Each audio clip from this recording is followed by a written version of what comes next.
Bismillahirrahmanirrahim. Assalamualaikum warahmatullahi wabarakatuh. Okay, for the first topic, language assessment in EFL curriculums. But mostly it is about the concept and issues. I'm going to make a title, the basic concepts of language assessment, but it is just the same.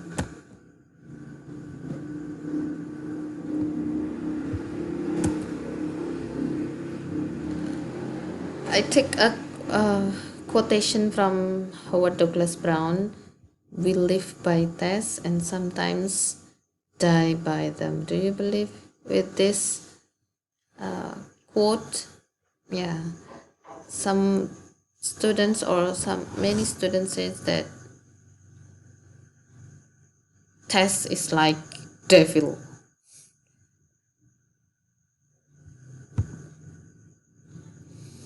The objective of this topic, after you have completed the sub-study of this topic, you will be familiar with the background of language testing, aware of the fact that testing is an important part of every teaching and learning experience, aware that both experienced and inexperienced teachers of English as foreign language need to improve their skill in constructing and administering classroom tests, and then able to understand how testing helps students create positive attitude toward your class, and able to identify the main issues of language testing, able to define the differentiate the term of test, measurement, evaluation, and assessment.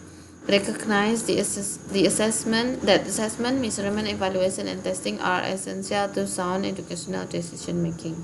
Recognize the ways assessment, measurement, evaluation can assist in instruction, guidance, administrative, and research design. So mainly, this topic will talk about the differences between test, assessment, measurement, and evaluation. That's why I make a short abbreviation for that. TAME. Yeah. TAME. You have to remember it well. Alright, in an era of communicative language teaching, our classroom tests should measure up to standard of authenticity and meaningfulness.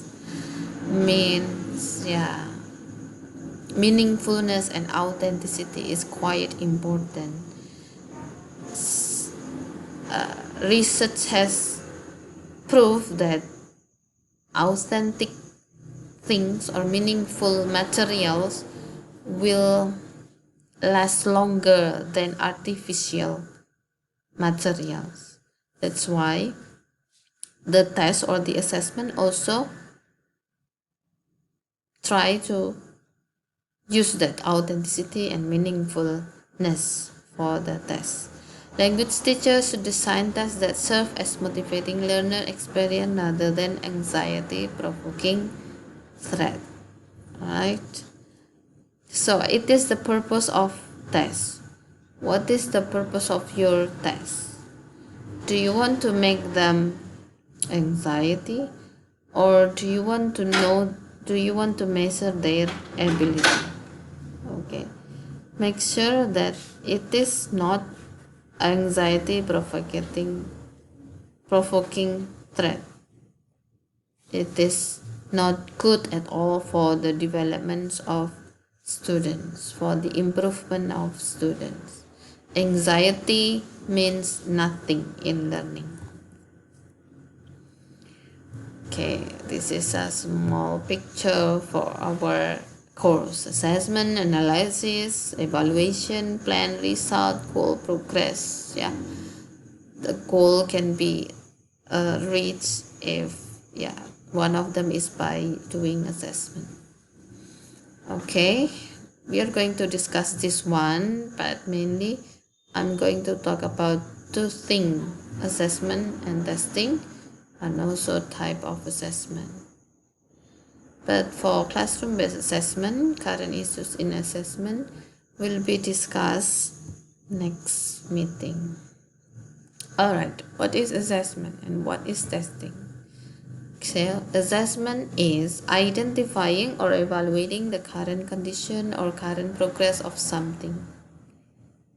Current condition or current progress. So you can start the assessment soon after you start your classroom.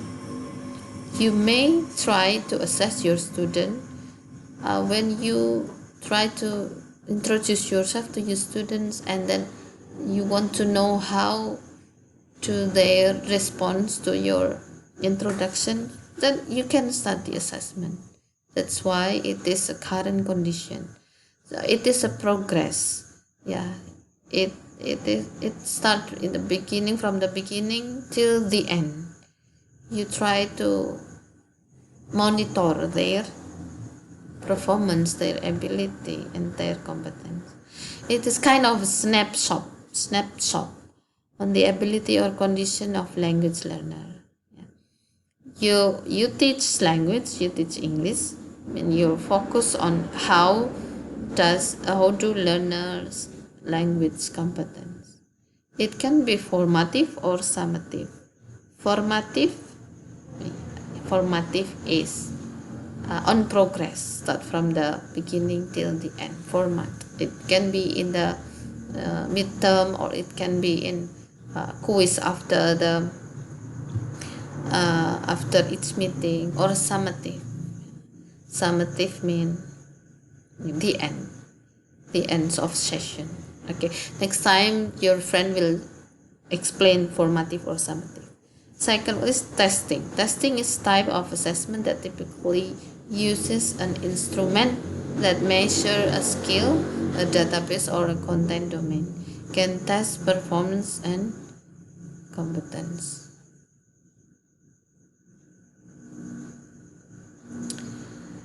It is part of assessment, subset of assessment, and it is more formal. An instrument. It is an instrument. It is an assessment instrument to measure. If you have an assessment during the class, maybe you don't have really strict instrument or really strict measurement for your student, but when you do a test, your instrument is clear, is well constructed. That's why it measure. I will talk it later.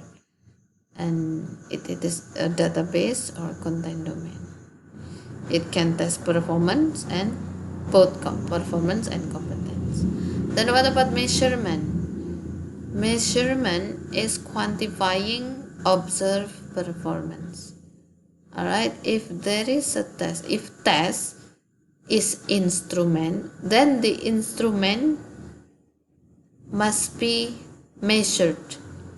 Yes, the measurement must be not must be, but mostly is in the form of quantitative. That's why, for example, if you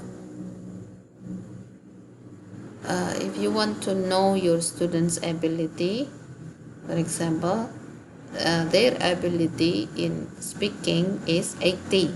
Now, 80 means what? That is measurement. Then, in measurement, it has two things: quantitative data, typically found on tests, rubric, and checklists. As I told you before, if it is 80, means what? If it is 60, means what? Qualitative data includes description of observed performance. But the qualitative itself, it is not enough. It's talk about the performance or ability. Yeah, both quantitative and qualitative data will be good if it combined together. The last is evaluation. What is evaluation? Evaluation is the assessment of measurement or performance. So evaluation includes all of them. This one. Assessment includes opportunities for student. If it's related to teaching and learning, includes opportunities for student and teacher to hypothesize and evaluate learning, teaching activities, tests, and teaching. So here is the diagram. Yeah. Test is the small part, then test must be measured. Then test and measurement are in the term of assessment. For all of them include in the activity of teaching.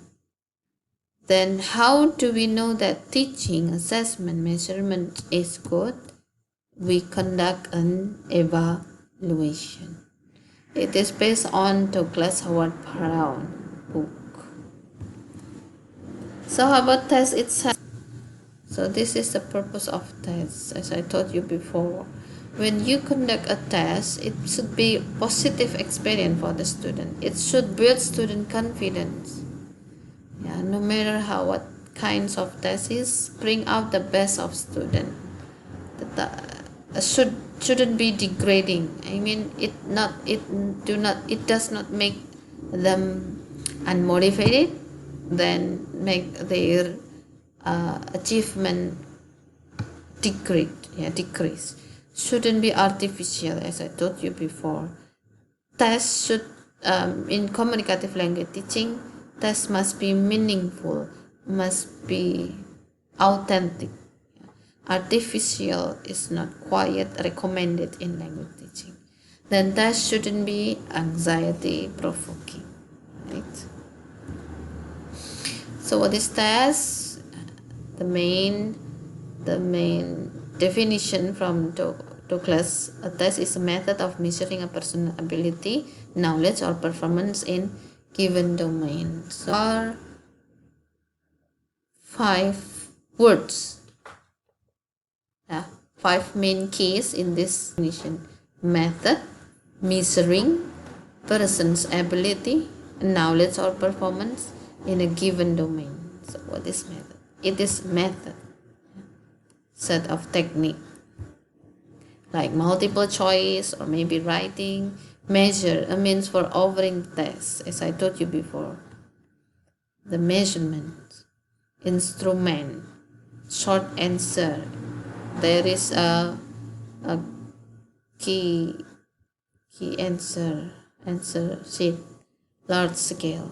Test taker or individual performance.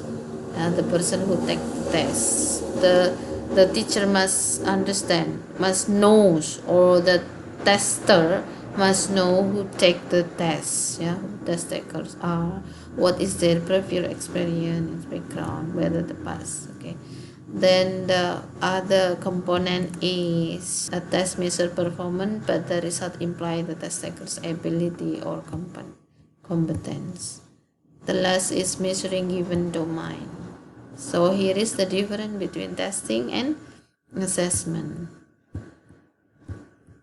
As assessment into kinds, informal and formal. I will describe more while we are in Google Meet. Thank you.